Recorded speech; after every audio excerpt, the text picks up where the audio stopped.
Let us discuss the n-queen problem.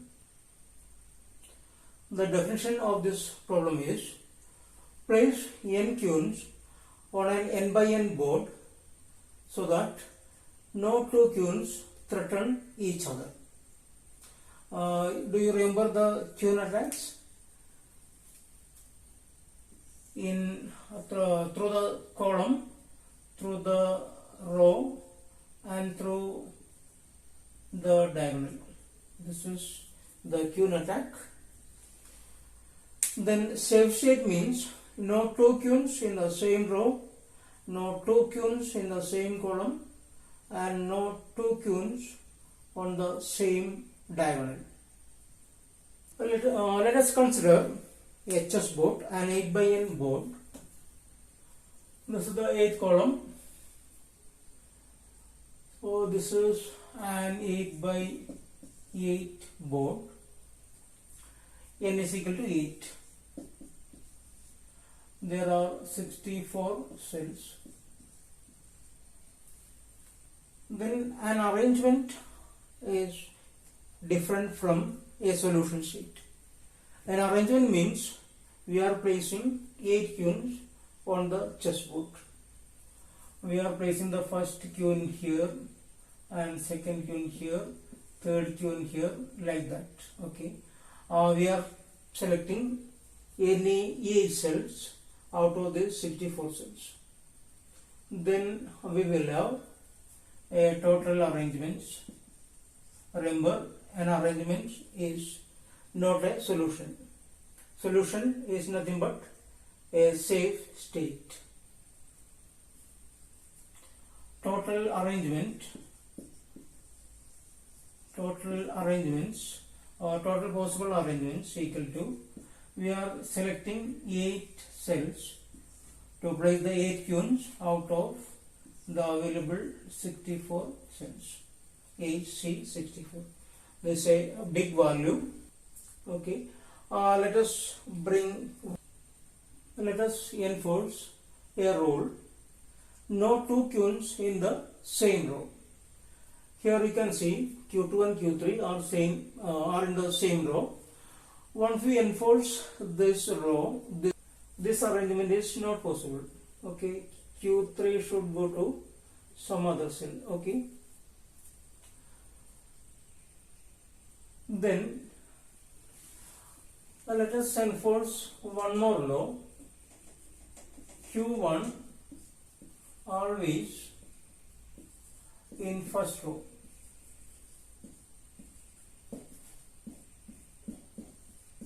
In first row. Q2 always in second row. Qn in general, Qn always in nth row.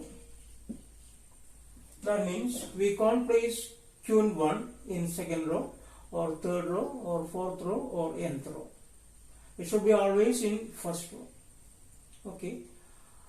Let us calculate the number of possible arrangements after enforcing these two rules. You can place Q1 here, here, or any of these 8 cells. So you have 8 possible cells for Q1. Okay. Then what about Q2? The rule is no two queens in the same row, and Q2 always in second row. So you can place Q1 in any of these 8 cells. Q2 will have 8 possible cells. Q3 again 8 possible cells.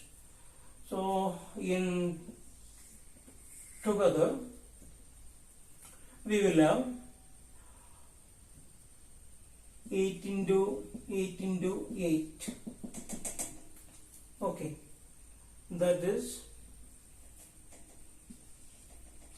8 raised to 8 in this case. Possible arrangements.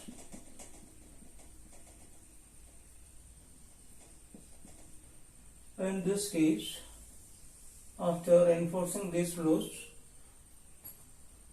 we have 8 raised to 8 possible arrangements.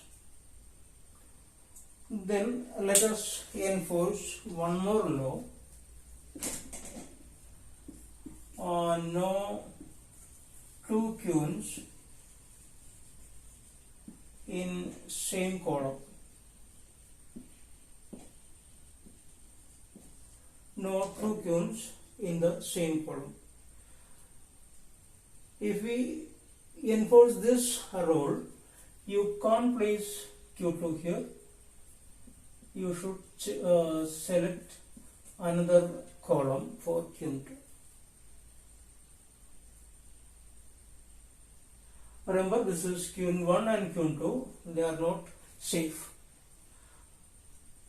because the diagonal arrangement we have not considered. We are speaking about the arrangement, not about the goal state or safe state. Then let us check the possible arrangements. Q1, you can place Q1 in any cell and this row in first row. So Q1, it has 8 options. You can opt this cell or this cell or this cell or the last cell. Total 8 cells. Once you placed Q1 in any of these columns, you can't consider that column for the next one, that is Q2 or Q3 or Q4. Okay. Then how many cells available for Q2? This is not available for Q2. So Q2 can be here, here, here. Okay. So for Q2, you will get 7 cells. Once you place Q1 and Q2, you are going for Q3. You can't use this column, you can't use this column. Okay. Then 2 cells gone. Q3 will have 6 available cells. Okay, we can place Q3 in any of these 6 cells. Then coming to Q4, it will be reduced by 1. This 3. Q7, it is 2. Q8, only 1. Okay.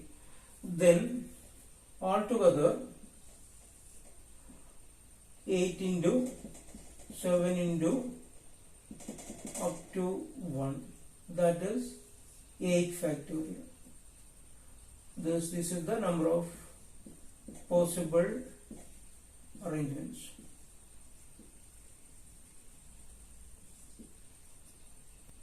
We discussed this NQN problem with all these laws, that is no two queues in the same row, no two queues in the same column, Q1 always in first row, Q2 always in second row, Qn always in nth row.